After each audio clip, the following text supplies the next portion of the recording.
जय श्री कृष्ण। आज हम सुनाएंगे कि शेषनाग किसके पुत्र हैं और उन्होंने तपस्या क्यों की।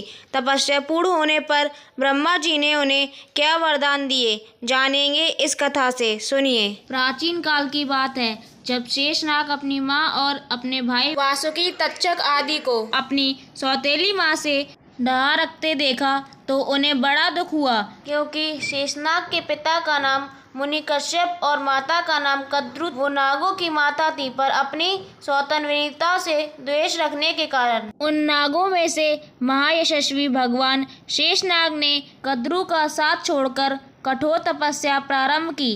वे केवल वायु पीकर रहते और संयम पूर्वक व्रत का पालन करते थे।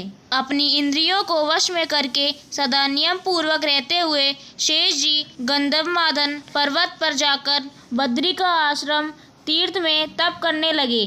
तत्पश्चात गोकर्ण, पुष्कर, हिमालय के तटवर्ती प्रदेश तथा भिन्न भिन्न पुण्य तीर्थों और देवालयों में जाकर संयम नियम के साथ एकांतवास करने लगे। ब्रह्मा जी ने देखा शेषनाग घोर तप कर रहे हैं। उनके शरीर का मांस, त्वचा और नाड़ियां सूख गई हैं। वे सिर पर जटा और शरीर पर वल्कल वस्त्र धारण किए मुनिवर्ती से रहते हैं। उनमें सच्चा धैर्य है और वे निरंतर तप में संलग्न हैं। यह सब देखकर ब्रह्मा जी उनके पास आए और बोले, शेष तुम ये क्या कर रहे हो? समस्त प्रजा का कल्याण करो। अनग इस तीव्र तपस्या के द्वारा तुम संपूर्ण प्रजा वर्ग को संतप्त कर रहे हो। शेषनाग, तुम्हारे हृदय में जो कामना हो वह मुझसे कहो। शेषनाग ने कहा, भगवान, मेरे सब सहोदर भाई बड़े मंदबुद्धि हैं, अतः मैं उनके साथ नहीं रहना चाहता।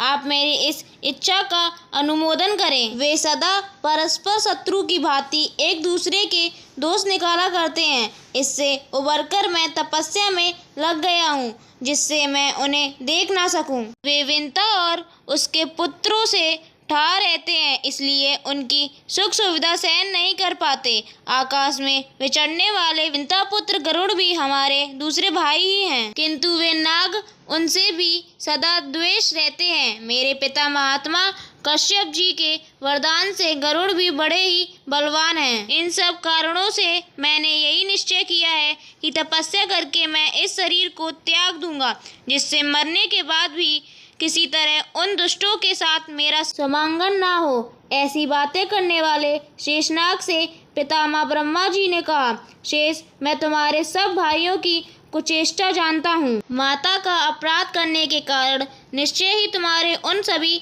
भाइयों के लिए महान भय उपस्थित हो गया है, परंतु भुजंगम इस विषय में जो परिहार अपेक्षित है उसकी व्यवस्था मैंने पहले से ही कर रखी है। अतः अपने संपूर्ण भाइयों के लिए तुम्हें शोक नहीं करना चाहिए। शेष, तुम्हें जो अभिष्ट हो वह वर मुझसे मांग लो। तुम्हारे ऊपर मेरा बड़ा प्रेम है, अतः आज मैं तुम्हें अवश्य वर दूंगा।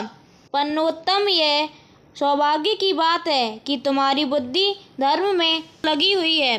मैं भी आशीर्वाद देता हूँ कि तुम्हारी बुद्धि उत्तरोत्तर धर्म में स्थिर रहे।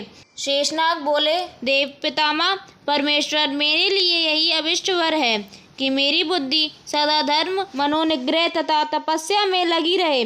शेष, तुम्हारे इस इंद्रिय संयम और मनोनिग्रह से मैं बहुत प्रसन्न हूँ। अब मेरी आज्ञा से प्रजा के हित के लिए यह कार्य जिसे मैं बता रहा हूँ तुम्हें करना चाहिए। शेषनाग, पर्वत, वन, सागर, ग्राम, विहार और नगरों सहित यह समूची पृथ्वी प्राय हिलती डुलती रहती है। तुम इसे भली भांति धारण करके इस प्रकार स्थिर रहो जिससे यह पूर्णतः अचल हो जाए। तब शेषनाग बोले, प्रजापते, आप वरदायक देवता, समस्त प्रजा के पालन, पृथ्वी के रक्षक, भूत प्राणियों के स्वामी और संपूर्ण जगत के अधिपति हैं। आप जैसी आज्ञा देते हैं उसके अनुसार मैं इस पृथ्वी को इस तरह धारण करूंगा जिससे यह हिले डुले नहीं। आप इसे मेरे सिर पर रख दें। ब्रह्मा जी ने कहा, नागराज, शेष, तुम पृथ्वी के नीचे चले जाओ। यह स्वयं तुम्हें वहां जाने के लिए मार्ग दे देगी। इस पृथ्वी को धारण कर लेने पर तुम्हारे द्वारा मेरा अत्यंत प्रिय कार्य संपन्न हो जाएगा। नागराज वासुकी के बड़े भाई सर्वसमर्थ भगवान शेष ने बहुत अच्छा कहकर ब्रह्मा जी की आज्ञा शिरोधार्य की और पृथ्वी के विवर में प्रवेश करके समुद्र से घिरी हुई इस वसुधा देवी को उन्होंने सब ओर से पकड़कर सिर पर धारण कर लिया। तभी से यह पृथ्वी स्थिर हो गई है। नागोत्तम, तुम शेष हो, धर्म ही तुम्हारा आराध्य देव है। तुम अकेले अपने अनंत फनों से इस सारी पृथ्वी को पकड़कर धारण करते हो। इस प्रकार प्रतापी नाग भगवान अनंत अकेले ही ब्रह्मा जी के आदेश से इस सारी पृथ्वी को धारण करते हुए भूमि के नीचे पाताल लोक में निवास करते हैं। तत्पश्चात देवताओं में श्रेष्ठ भगवान पितामह ने शेषनाग के लिए विंतानंदन गरुड़ को सहायक बना दिया। शेषनाग की इस कथा को जो मनुष्य श्रद्धा भक्ति से श्रवण करता है वह संसार में भय मुक्त होकर जीवन व्यतीत करता, साथ ही उस पे सदा श्री हरि की कृपा बनी रहती है। जय श्री हरि, जय श्री कृष्णा, राधे राधे।